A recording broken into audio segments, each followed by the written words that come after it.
Alors on va vous présenter cet article. Excusez-moi. On va vous présenter cet article de Bory et Schaffer de 2017, dans lequel ils comparent comment deux techniques de feedback, à savoir le feedback lexical et somatosensoriel, peuvent améliorer les capacités de compréhension de la parole dysarthrique, et ce, à long terme. On va commencer avec quelques définitions. Ne vous inquiétez pas, je vais passer très rapidement sur les feedbacks parce qu'on les détaillera plus en détail par la suite. Donc, par feedback lexical, c'est un feedback externe qui consiste en l'utilisation d'un support écrit qui permet de désambiguïser la parole dysarthrique. Donc, en revanche, le feedback somatosensoriel est lui un feedback interne dans lequel on va demander aux participants d'imiter la parole dysarthrique, et ce, le plus précisément possible, en essayant d'imiter l'intonation, l'accentuation, le rythme, les pauses, le souffle, etc. Et par intelligibilité, on entend la perception et les capacités de compréhension de la parole dysarthrique par l'interlocuteur. Pourquoi cet article?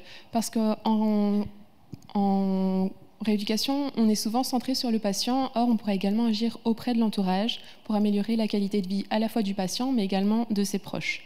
Et on pourrait également rencontrer en consultation des patients ou des proches qui s'inquiètent, le patient de ne pas être bien compris par son entourage, ou les proches de, eux, ne pas bien comprendre le patient.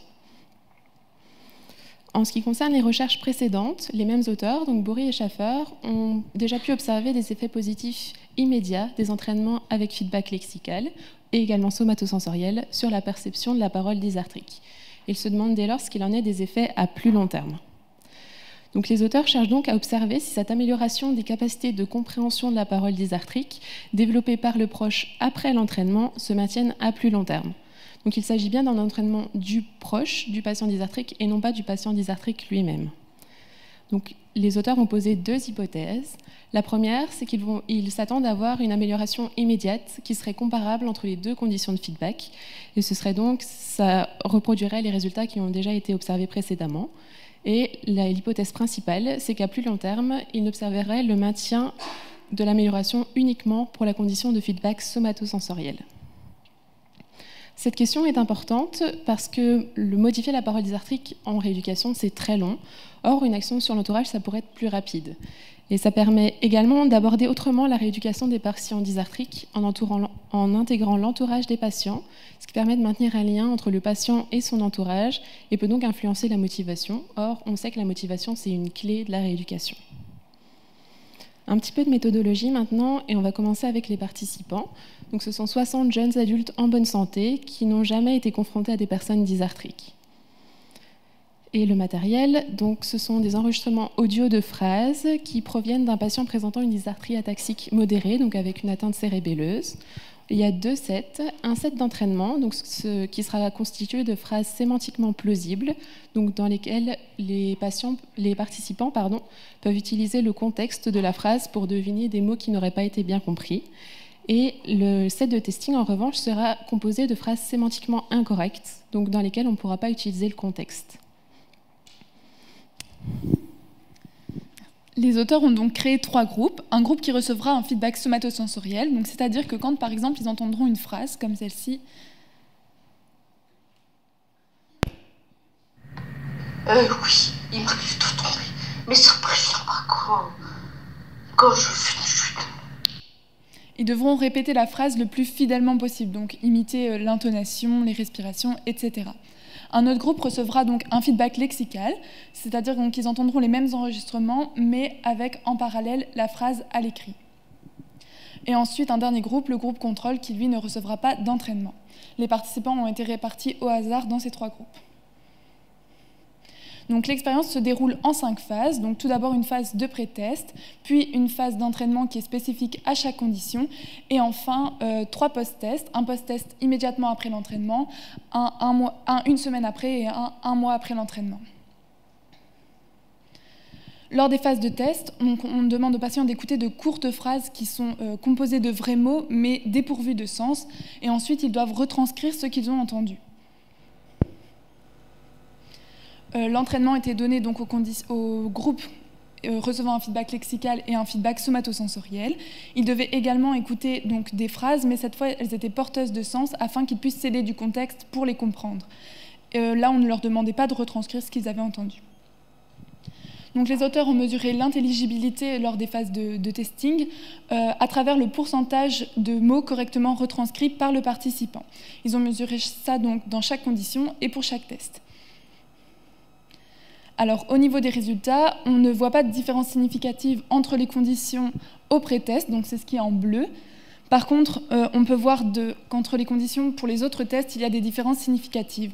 Donc on voit un effet de l'entraînement dans les deux conditions au post-test immédiat, donc c'est ce qui est en rose, et on peut voir que ces effets se maintiennent dans la condition somatosensorielle, mais qu'ils diminuent dans la condition lexicale.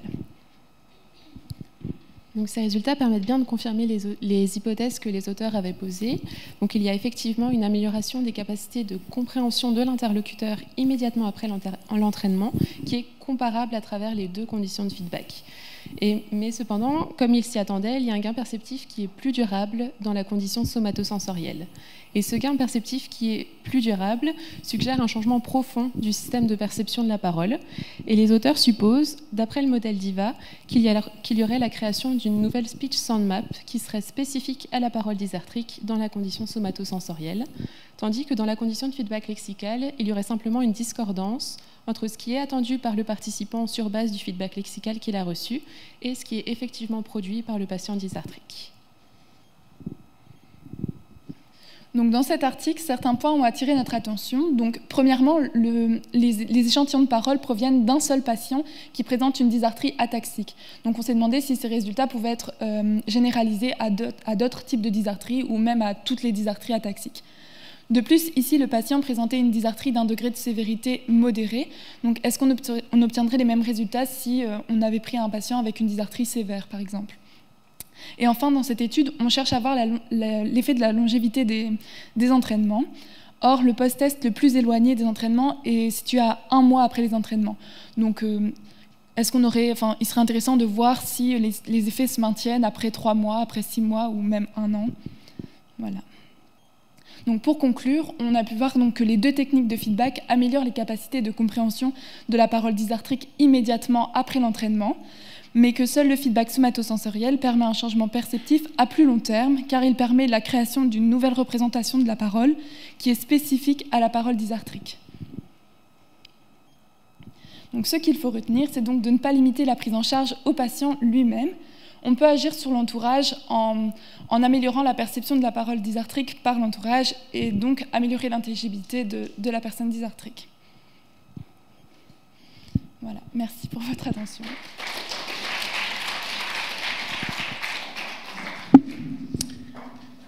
Des conseils, des commentaires?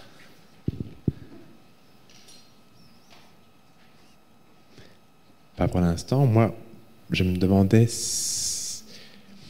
C'est-à-dire que l'efficacité de la méthode somatosensorielle, selon l'interprétation des auteurs, est la conséquence en fait de la mise en place d'une nouvelle speech sound map. Je me posais une question naïve, c'est combien de speech sound map est-ce qu'on peut avoir dans notre cerveau? Et est-ce que par exemple une logopède pourrait avoir 10 speech sound map pour 10 patients dysarthriques différents? Ou est-ce que c'est quelque chose qu'on peut faire 1 fois, 2 fois? Est-ce que les auteurs en discutent? Et quelle est votre opinion?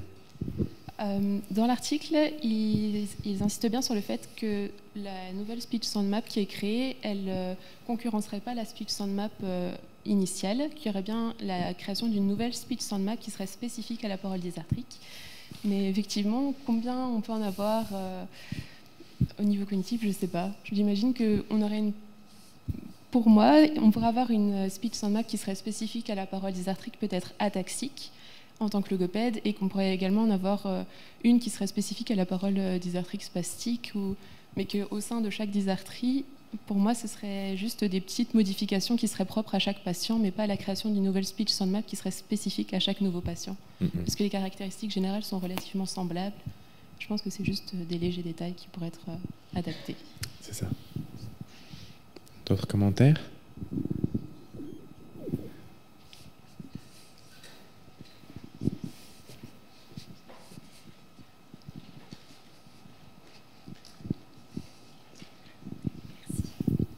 Alors moi, je me demande s'il n'y a pas une petite limite à cette étude, parce que j'avais l'impression que les échantillons de proches, de personnes qui ont bénéficié de ça, sont assez jeunes, alors que dans ma pratique, j'ai l'impression que l'entourage de mes patients est plutôt des personnes qui ont 60, 70, voire 90 ans et qui du coup ont des baisses d'audition.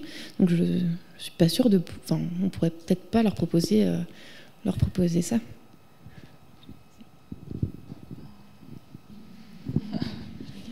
Oui, c'est vrai.